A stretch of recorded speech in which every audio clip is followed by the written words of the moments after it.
যে এমন ব্যক্তি যে আল্লাহর দিকে এগিয়ে এসেছিল, যাকে আল্লাহ আয়াত দিয়েছিলেন, যখন সে আল্লাহ থেকে দূরে সরতে থাকে শয়তান সুযোগ দেখতে পায় এবং সে তার পেছনে উঠে পড়ে লাগে। সেই লোকই হয়ে পড়ে তার প্রধান প্রজেক্ট। সে সব কিছু ছেড়ে আপনার পেছনে লাগে। এটাই ফাতবাহু শাইতান। তাই শয়তান তাকে প্রতিনিয়ত এ ব্যাপারে উৎসাহ দিতে থাকবে। আর যেটা হবে, শয়তান তাকে যখন ওয়াসওয়াসা করতে থাকবে, সেটা আল্লাহর আয়াতের ঠিক বিপরীত। আল্লাহ এই ব্যক্তিকে ন্যায় অন্যায়ের পার্থক্য করতে শিখিয়েছিলেন, তাকে বিনয়ী, ভদ্র, দয়ালু এবং ন্যায় অন্যায়ের পার্থক্য করতে শিখিয়েছিলেন। কিন্তু শয়তান তাকে অনুপ্রেরণা দেওয়া শুরু করে, তখন সে চায় ওই ব্যক্তি তাকে অনুসরণ করুক এবং সে ওই ব্যক্তি এবং আল্লাহর আয়াতের মাঝে দূরত্ব তৈরি করে দেয়। আল্লাহর অবাধ্যতা করাকে তার কাছে সৌন্দর্যমণ্ডিত করে তুলবে। শয়তান তাদের কাজ তাদের নিকট সুন্দর করে তুলবে।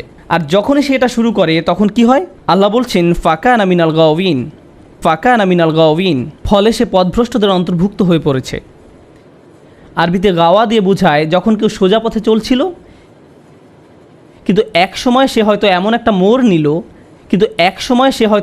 মোড় নিল যাতে সে একদমই পথ ভুলে চলে গেল। ব্যাপারটা অনেকটা হাইওয়েতে ভুল এক্সিট নেবার মতো, যাতে করে আপনি আর হাইওয়েতে ফিরতে পারবেন না। এটাই গাওয়িন। আল্লাহ এখানে খুবই ভীতিকর একটা পরিস্থিতির বর্ণনা দিয়েছেন। এই আলোচনায় শয়তানের টার্গেট এ ধরনের লোক নয় যারা আল্লাহকে ভুলে গেছে বা অবিশ্বাস করে। এখানে তাদের সম্পর্কে বলা হচ্ছে না, এখানে ভালো লোকদের সম্পর্কে বলা হচ্ছে, যাদেরকে আল্লাহর আয়াত দেওয়া হয়েছিল। কোনো কারণে তারা ভুল পথে চলা শুরু করেছে, ইসলাম থেকে নিজেদের দূরে সরিয়ে রাখছে, আর এই সুযোগে শয়তান তাদের চেপে ধরে। আর একবার যখন শয়তান এমন লোকদের পিছনে লাগে, সে তাকে দিয়ে এমন কাজ করাবে যা অধার্মিক লোকরা পর্যন্ত করার সাহস পায় না।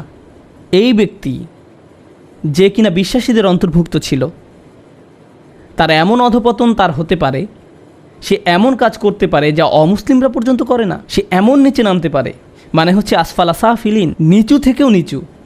আর এই আয়াত যতই অগ্রসর হচ্ছে এই ধরনের লোকদের কাহিনী নিয়ে, যারা কিনা আল্লাহর পথ থেকে দূরে সরে গিয়েছে, তখনই আল্লাহ এর করুণ পরিণতিটা বলছেন, ওয়ালাউ শি'না লা রাফা'নাহু বিহা, যদি আমরা চাইতাম আমরা তাকে অনেক উঁচু আসনে আসীন করতে পারতাম তার জ্ঞানের কারণে। অর্থাৎ যে আয়াত আল্লাহ আপনাকে দিয়েছেন, বিহা শব্দ দিয়ে আয়াত উদ্দেশ্য করা হয়েছে।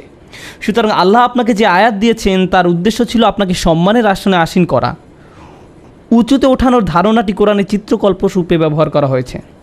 কোরআনের আরেক জায়গায় সূরা নূরে আল্লাহ দুনিয়ায় 3 ধরনের সৃষ্টির কথা বলেছেন। তাদের মাঝে একটা হচ্ছে মানুষ, যারা সোজা হয়ে দাঁড়াতে পারে। এরপর আসছে ইয়ামশি আলা আরবা, যারা 4 পায়ে চলা প্রাণীরা। ইয়ামশি আলা বাতনিহি, যারা পেটের উপর ভর দিয়ে চলে, যেমন সাপ। এখানে ইতিমধ্যে আপনারা দেখেছেন সাপের একটা চিত্রকল্প উল্লেখ করা হয়েছে। সাপ হচ্ছে সেই প্রাণী যা মাটির সবচেয়ে কাছে থাকে। আর মানুষের ক্ষেত্রে তার মুখ, চোখ, শরীর মাটি থেকে সবচেয়ে দূরে থাকে। আমাদের ক্ষেত্রে একমাত্র পা মাটি স্পর্শ করে।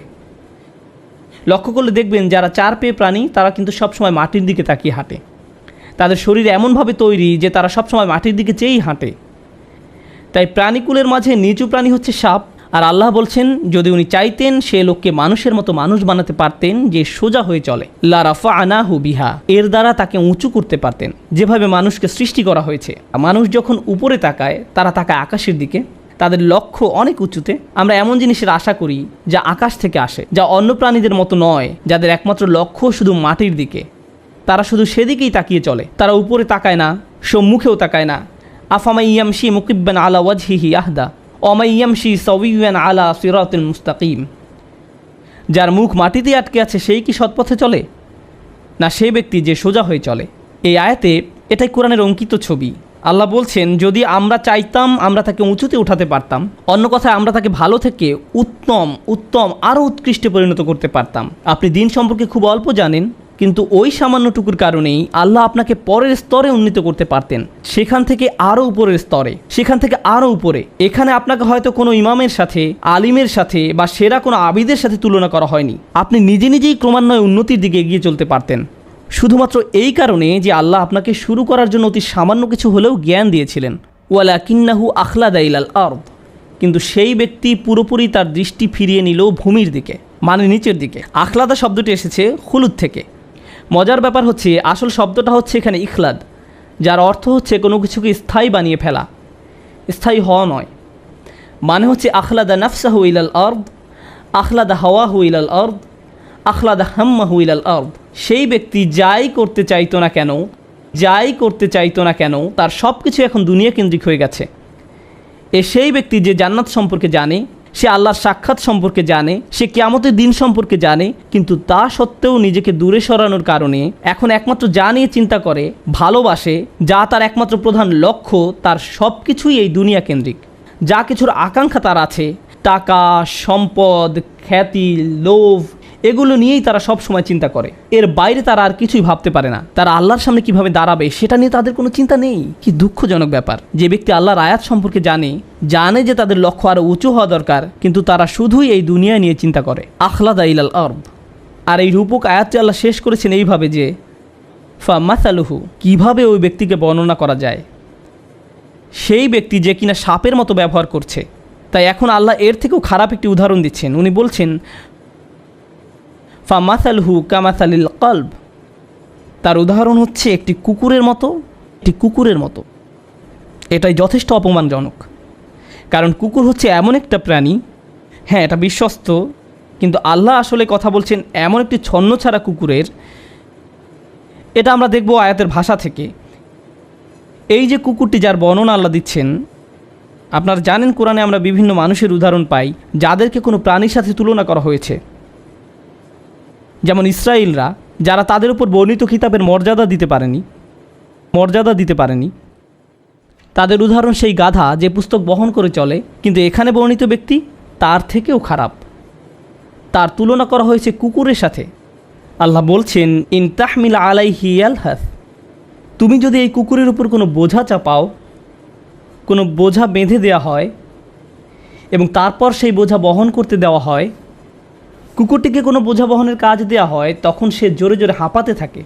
সেই বোঝা বহন করতে দেওয়া হয়, তখন সে জোরে জোরে হাঁপাতে থাকে। এমন ধরনের হাঁপানো যাতে শব্দ হয় এবং জিহ্বা বের হয়ে জোরে জোরে নিঃশ্বাস নিতে থাকে। এইভাবে কুকুর এটাই করে। কোনো প্রাণী যখন তার জিহ্বা বের করে দিয়ে নিঃশ্বাস নিতে থাকে, তার অর্থ হলো সে ক্লান্ত। আল্লাহ তাআলা খুবই নিখুঁত ভাষায় ব্যবহার করেছেন চিত্রটি আমাদের সামনে তুলে ধরতে, যে তোমরা যদি এর উপর বোঝা চাপাও তাহলে সে হাঁপানো শুরু করে। ওয়া ইন তাতরুহু, আর যদি একে এমনিতেও রেখে দাও, ইয়ালহাস, তখনও সে তার জিহ্বা বের করে হাঁপাবে। এর অর্থ কি? এর সাথে আমার, আপনার অথবা সেই ব্যক্তি যে আল্লাহর পথ প্রাপ্ত তার সম্পর্ক কি? যে আল্লাহ তাআলা এমন একটি অদ্ভুত তুলনা করেছেন। একটি কুকুর, সে অনেক কাজ করলেও হাঁপায়, আবার না করলেও হাঁপায়। অনেক কাজ করলেও হাঁপায়, না করলেও হাঁপায়। এই হাঁপানোর ব্যাপারটি, এটা আসলে যে কোনো সৃষ্টির জন্য স্বাভাবিক কোনো ব্যাপার নয়। যে কোনো প্রাণী হোক, মানুষ হোক, কখনোই হাঁপায় না যদি স্বাভাবিক প্রক্রিয়া ব্যাহত হয়। উত্তেজিত হলে, বিরক্ত হলে, অসন্তুষ্ট হলে, পিপাসা পেলে, এটা এমন কারো চিত্র যে অতৃপ্ত, অপূর্ণ। আমাদের উলামারা এই হামিল শব্দটির ব্যবহার নিয়ে বিশদ আলোচনা করেছেন, যার অর্থ হলো কারো উপর বোঝা চাপানো। আর এটা কোরআনে ওহী নাজিল করা বোঝাতে ব্যবহৃত হয়েছে। এখন এই লোকটি হয়ে গেছে কুকুরের মতো। সে ধর্ম সম্পর্কে কিছু শুনলেই বিরক্ত হয়ে যায়। এই ব্যক্তি কিন্তু সেই ব্যক্তি যে দিন সম্পর্কে জানতো, সে ধার্মিকও ছিল, কিন্তু যখনই সে এর থেকে দূরে সরে যাওয়া শুরু করলো, তারপর যখন ইসলামে কোনটা সঠিক কোনটা ভুল এই সম্পর্কে কিছু শুনে, মনে মনে সে এটা আর পছন্দ করে না, সেটাতে বিরক্ত হয়। তারা নামাজ পড়ে কোনো শান্তি পায় না। মুসলিমদের কোনো জমায়েতে সে অস্বস্তি বোধ করে। কোনো কিছু জানতে সে বিরক্ত হয়। তাই তারা মুসলিম সঙ্গ থেকে দূরে সরতে থাকে এবং তার অন্ধকার জগতের সঙ্গী বেছে নেয়। বাজে ধরনের পরিবেশে তারা মিশতে শুরু করে, কিন্তু সেখানে গিয়েও তারা অস্বস্তিতে ভুগতে থাকে। তারা ভাবে যে ইসলামিক পরিবেশ ছেড়ে সেই পরিবেশে গিয়ে তারা কিছুটা শান্তি পাবে, কিন্তু আসলে তারা শান্তি পায় না। আবার কোনো কোনো উলামার মতে এটা তাদের অতৃপ্ত দুনিয়াবি কামনা বোঝাচ্ছে। যখন তারা দুনিয়া নিয়ে ব্যস্ত হয়ে পড়ে, তখন আল্লাহ তাআলা দুনিয়ার জন্য তাদের তৃষ্ণা আরও বাড়িয়ে দেন। শয়তানও তাদের পিছনে পড়ে, কারণ শয়তানকে তারাই পেছনে পড়তে সুযোগ দিয়েছিল। এখন যেটা হয়েছে, শয়তান তাদেরকে খালি ভোগের পর ভোগ করতে বলছে, যদিও তাদের হয়তো ভোগের আর প্রয়োজন নেই। এর মানে কি? এর মানে হচ্ছে এমন কেউ যে হয়তো টাকা পয়সা কামানোতে আসক্ত হয়ে পড়ে, কামনা বাসনা চরিতার্থ করার ধান্দায় থাকে, অতি ভোজনে আসক্ত হয়ে পড়ে, বা এরকম কিছুতে। তারা খাবার কথা চিন্তা করে যখন তারা ক্ষুধার্ত থাকে, আবার যখন থাকে না তখনও তারা খাবারের কথাই চিন্তা করে। তারা হয়তো দুপুরের খাবার খাচ্ছে আর তখন চিন্তা করছে রাতের খাবারে কি খাবে। তারা জিনিসপত্র কেনাকাটা নিয়ে অতিরিক্ত মগ্ন থাকে। হয়তো তারা দেনার ভারে ডুবে আছে, তখনও ভাবতে থাকে আমার ক্রেডিট কার্ড দিয়ে কি কেনা যায় আর কি পাওয়া যায়। এভাবে মানুষ মানসিক অসুস্থতায় ভুগতে থাকে এবং কোনোভাবেই নিজেকে প্রতিহত করতে পারে না। যেভাবে একটি কুকুরও নিজের হাঁপানো বন্ধ করতে পারে না, কারণ থাকুক আর না থাকুক, প্রয়োজন থাকুক আর না থাকুক, হাঁপাতে থাকে। আর এই অস্বস্তিকর রূপকের আলোচনাটা যখন শেষ হতে শুরু করলো, আল্লাহ আয্যা ওয়া জাল্লা বলছেন, যালিকা মাসালুল কওম আল্লাযীনা কাযযাবু বিআয়াতিনা। এটা হচ্ছে সেই ধরনের লোকেদের উদাহরণ যারা আমার আয়াতকে মিথ্যা প্রতিপন্ন করেছে। আল্লাযীনা কাযযাবু বিআয়াতিনা, এই অংশটুকু কোরআনে সবসময় অবিশ্বাসীদের জন্য ব্যবহার করা হয়েছে, বিশ্বাসীদের জন্য নয়। আর এই আয়াতে দেখা যাচ্ছে আয়াত শুরু হয়েছিল এমন কারো কথা দিয়ে যে কিনা বিশ্বাসী ছিল, আর এখন এসে বলা হয়েছে যখন সেই ব্যক্তি এই পর্যায়ে এসে যায় তখন আল্লাহর দৃষ্টিতে সে অবিশ্বাসীদেরই সমতুল্য। তাহলে কী লাভ হলো? আমাদেরকে আল্লাহর আয়াত দেওয়া হয়েছে যেন আমরা মানুষ হিসাবে বাঁচতে পারি, কোনো জন্তু হিসেবে নয়। এমন কেউ না যে প্রবৃত্তির বশে সব কিছু করে। যদি আমরা তা না করতে পারি তাহলে অন্য কারোর সাথে এই ব্যক্তির কী পার্থক্য রইল? খালি বাহ্যিকভাবে এমন ভাব ধরা যে আল্লাহর কিতাবের প্রতি তার অনেক ভালোবাসা রয়েছে, কিন্তু ভিতরে এর প্রতি কোনো টান বোধ না করা। আল্লাযীনা কাযযাবু বিআয়াতিনা, আল্লাহ যেভাবে আয়াত শেষ করেছেন সেটা দেখে আমি একেবারে বাকরুদ্ধ। ফাকসুসিল কসাস লাআল্লাহুম ইয়াতাফাক্কারুন, তাদেরকে বিবিধ কাহিনী বলুন যেন তারা চিন্তা করতে পারে। এইভাবে আয়াতটি শেষ হয়েছে, তাদেরকে বিবিধ কাহিনী বলুন। আল কাসাস বহু বচন, এর মানে হচ্ছে এই যে ঘটনাটি শুধু একটি মাত্র ঘটনা নয়, বারবার এই ঘটনা চলতেই থাকবে। আমাদের চারপাশে এমন অনেক লোক থাকবে যারা হয়তো একসময় ধার্মিক ছিল, কিন্তু একসময় সে নাই হয়ে গেছে। গোপনে ধর্ম মেনে না চলে উপরে উপরে দেখানোর মানে হলো প্রকৃতপক্ষেই ধর্ম অস্বীকার করা। এরকম কাহিনী আমাদের চারপাশে অহরহ ঘটবে, তাই তাদেরকে নিয়ে ভাবতে হবে। লাআল্লাহুম ইয়াতাফাক্কারুন, যেন তারা গভীরভাবে ভাবতে পারে। আর এটাও ভাবতে হবে যে আমি নিজেও কি সে একই রাস্তায় যাচ্ছি কিনা। কুরআনে যতবার আল্লাহ বলেছেন গভীরভাবে চিন্তা করো, এটা আসলে প্রত্যেকের নিজের সম্পর্কে। কুরআনে তাফাক্কুর শব্দটি খেয়াল করে দেখুন, প্রতিবার দেখবেন এটা আপনার নিজের দিকে আঙ্গুল উঠাচ্ছে। আয়াতের শেষ অংশ পড়ার সময় অন্য কেউ যার চূড়ান্ত অধঃপতন হয়েছে তার কথা চিন্তা করার আগে আল্লাহ বলছেন যে নিজের কথা চিন্তা করুন আগে, যেন নিজের গল্পটাও পরবর্তী ভয়ঙ্কর গল্পের মতো না হয়।